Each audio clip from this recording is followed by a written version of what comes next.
It's kind of fun to share these lyrics with you a little bit. So this is how it starts. I try to trim the story down. It never works, but I'm going to try again tonight. The story starts with this. Lindsay Buckingham grew up in San Francisco. I did not. But my family was living in Los Angeles and we got transferred up to San Francisco. I was a senior and Lindsay was a junior.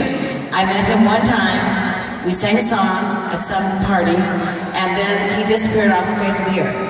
I never saw him again for 2 years. No idea where he went. I get a phone call and it's the drummer in his band.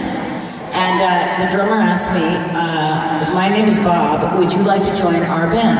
And I have no idea who our is even. I just know that it's a guy named Bob.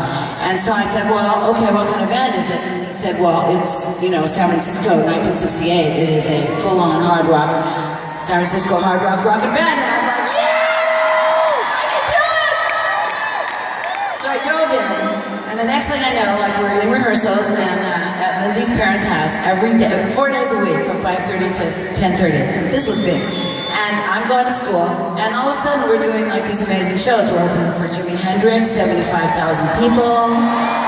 Janis Joplin, 30,000 people. Santana, probably 30,000 people in Monterey, right before Woodstock came out. It was huge. And then, last but not least, there were so many more, but I'm only telling you 4. We were stuck in Lodi with Creedence Clearwater, and our car actually broke down, and we were really stuck in Lodi. So, we were making pretty good money. And I was saving my money because my parents were supporting me because I was going to San Jose State. So I said, okay, I've heard this rumor that there's this great store up in San Francisco called the Velvet Underground. And this is where all the famous rock and roll women buy their clothes. So I'm going to buzz up there in my fantastic Corvair Monza Spider convertible, 5-speed, and I'm going to buy something. So I get up there, I find the store, and it's a tiny store. I expected a big store. It's tiny, it has a beautiful hand-painted floor, and I'm very taken with this store, except that I know that there's really nothing in this store that I can afford. So, but it's okay because I'm standing on this beautiful floor, and I figure, I'm standing exactly where I think Janis Joplin stands, or Grace Slick stands, or God knows many other famous women have stood right here where I'm standing. And in that moment, I had we like to call it, a seizure premonition. And I felt the future, and I felt like, oh my God, something's like a time machine is happening. And I knew something was coming, and what it was John and Chris and Mick Lindsay. It was Fleetwood Mac. It was joining on the first day of 1975 and being a half a millionaire together 4 months later. It was phenomenal. So anyway, the song is,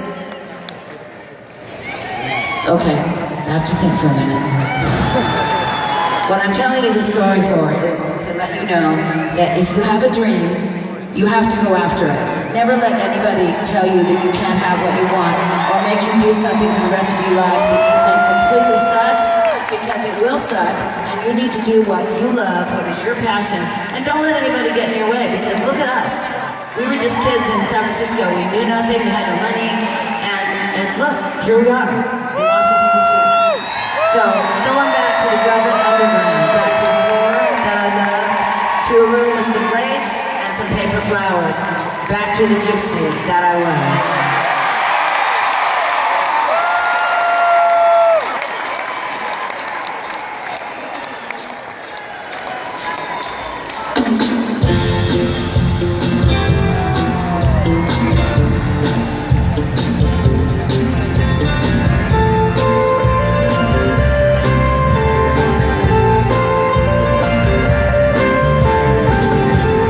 So I'm back to the velvet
You see your gypsy.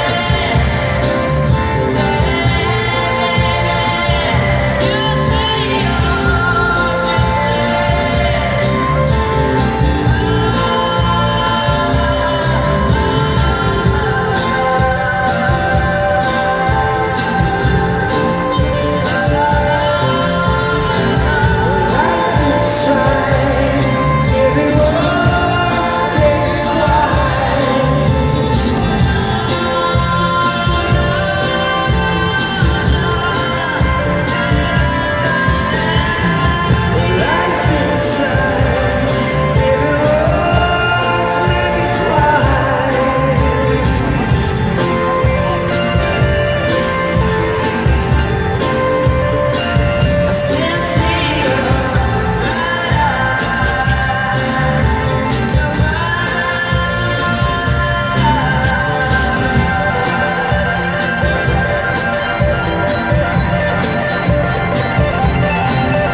Thank you.